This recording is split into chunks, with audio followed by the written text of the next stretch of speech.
Why did Sage Tan flee the moment he saw Han Li's gold-devouring beetles? In A Record of a Mortal's Journey to Immortality, there is one scene that has puzzled many readers. Sage Tan was a renowned powerhouse of the Molang people, and his strength far surpassed Han Li's at that point in the story. Yet the moment he saw the swarm of gold-devouring beetles appear, his expression changed drastically. He even lost all intention of continuing the battle. So, just how terrifying were the gold-devouring beetles? And why would a mere swarm of spirit insects frighten a high-ranking Molang spell warrior to such an extent? To understand this, we first need to look at the wider background of the southern heavenly region's vast grasslands. Two rival powers on the great grasslands. Beyond the southern heavenly region lay an immense expanse of grassland, home to two powerful forces, the Molang people and the Tuwu people. Their territories bordered one another, and the two sides had been locked in conflict for thousands of years. The hatred between them ran so deep that reconciliation was almost impossible. Whenever one side showed weakness, the other would immediately launch a war to seize resources and territory. Because of this, even though the Molang people had repeatedly wanted to invade the southern heavenly region, they always had to remain wary of the Tuwu people behind them. If they committed all their strength to attacking the southern heavenly region and exposed a weakness in the rear, the Tuwu people would certainly seize the opportunity to strike. Their relationship was like two tigers sharing the same mountain. Neither side dared to completely turn its back on the other. The most terrifying sacred insect of the Tuwu people. Throughout these wars that spanned countless generations, the thing that frightened the Molang people most was not any single great cultivator. It was the gold-devouring beetles. To the Tuwu people, the gold-devouring beetles were regarded as sacred insects. Only the most outstanding figures among them were qualified to inherit and nurture such creatures. These spirit insects possessed an utterly terrifying ability. They were almost completely indiscriminate in what they could devour. Magic treasures, spiritual, chi-spiritual barriers, protective shields, and even rare materials could all become their food. But what made them truly horrifying was their number. A single gold-devouring beetle might not seem too alarming, but when they appeared in swarms of hundreds, thousands, or even tens of thousands, they became a genuine nightmare on the battlefield. In the great wars of the past, the Molang people had suffered devastating losses many times, under the assault of enormous swarms of gold-devouring beetles. On ancient battlefields, there had even been powerful units of Molang spell warriors wiped out in a short span of time as the beetles devoured everything in their path. The defensive barriers they were most proud of became completely useless before these spirit insects. After thousands of years of war, this fear gradually became a collective memory engraved into the entire Molang people. Over countless generations, the name gold-devouring beetles had become a nightmare buried deep in the hearts of the Molang race. Why did the gold-devouring beetles counter the Molang people so perfectly? What frightened the Molang people was not merely the raw power of the beetles.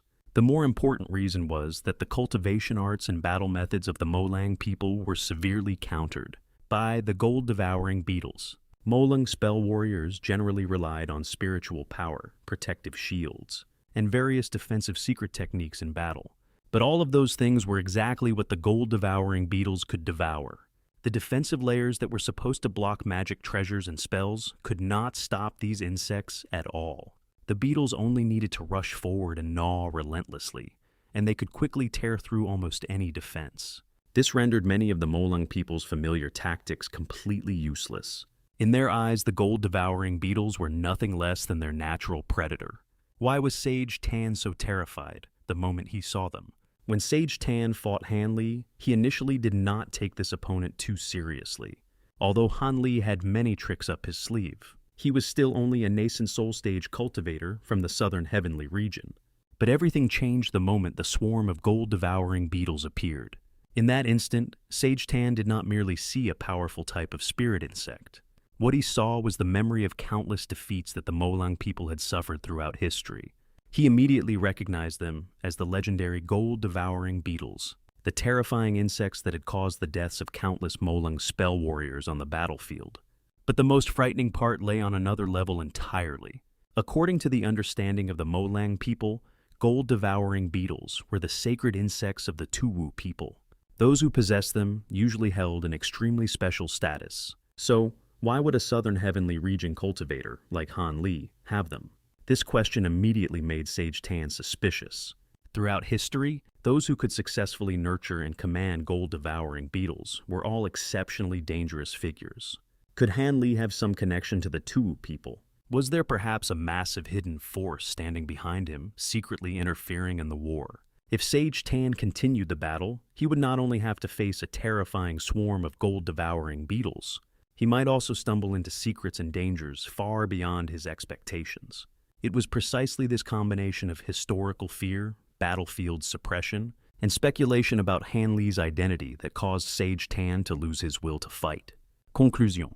In the end, Sage Tan's fear of the gold, devouring beetles was not born from simple cowardice, nor was it merely because these spirit insects possessed terrifying destructive power. What truly shook him was the meaning behind their appearance. To ordinary cultivators, the gold-devouring beetles might only seem like a rare and dangerous type of spirit insect. But to the Molang people, they represented something far more dreadful. They were the shadow of countless battlefields, the nightmare that had haunted their race for thousands of years, and the living symbol of the Tu people's most feared legacy. For generations, the Molang people had fought bitter wars against the Tu people across the great grasslands. In those wars, countless Molang spell warriors had fallen beneath the Golden Swarm. Their proud defensive barriers, secret techniques, and spiritual shields had been torn apart like paper. Their magic treasures had been devoured. Their formations had collapsed. Even elite warriors who once stood proudly on the battlefield had been reduced to nothing before the relentless tide of these insects. That terror had been passed down through stories, warnings, and blood-soaked memories. So, when Sage Tan saw Han Li release the gold-devouring beetles, he was not simply looking at an enemy's hidden trump card. He was looking at a nightmare that his people had feared for millennia.